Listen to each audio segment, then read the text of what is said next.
Agenda 21.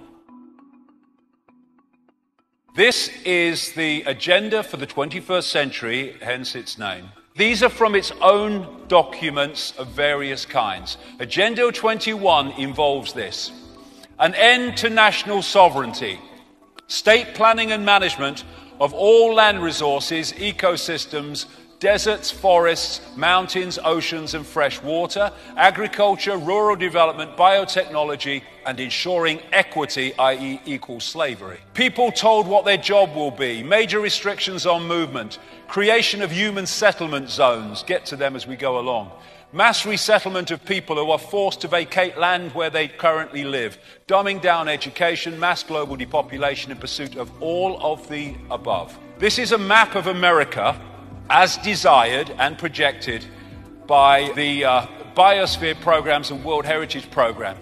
And whenever you see diversity or sustainability or Agenda 21, they're just into connecting interchangeable terms. So the red on this map of America is designed to be core reserves and corridors with little to no human use. Can you imagine the numbers of people to be removed to make that possible? Then you've got all the yellow bits, buffer zones, highly regulated use. And normal use are just the green bits. Look at it across America, 300 odd million people. And the idea is to make vast areas of land, ban it from human use and human activity on the basis of saving the environment, when what it is taking it all over for the less than 1%.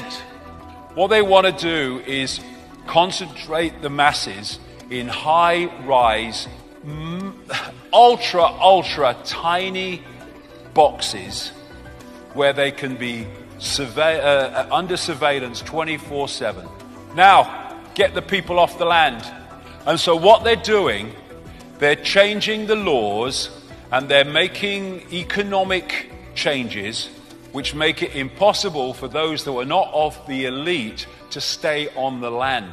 And so what they're doing under Agenda 21, and America is the primest example, is they're just not funding rural communities.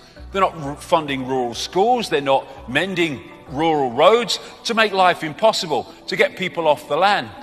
Now, this is a big area where people get scammed because they don't think that is possible, manipulating the weather to create extremes of weather to get people into situations that remove them from the land. But actually, Dr. Richard Day was actually a weather manipulator during the Second World War. People say it's not possible. Of course it's possible. It's happening. It goes way back.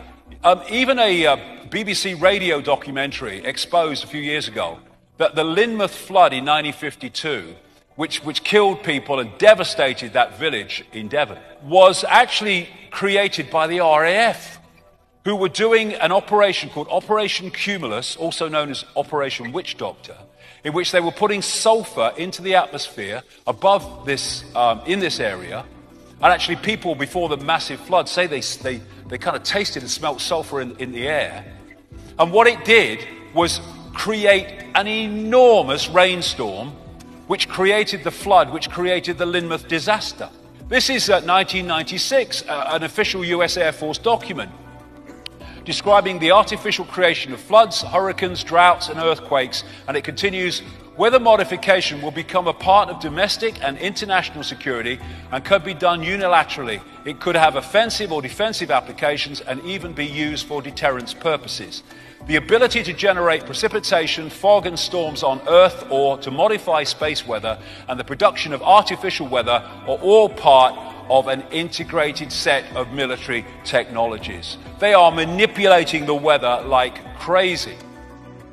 This is Agenda 21, human settlement zones. As you saw, it's in their own documents.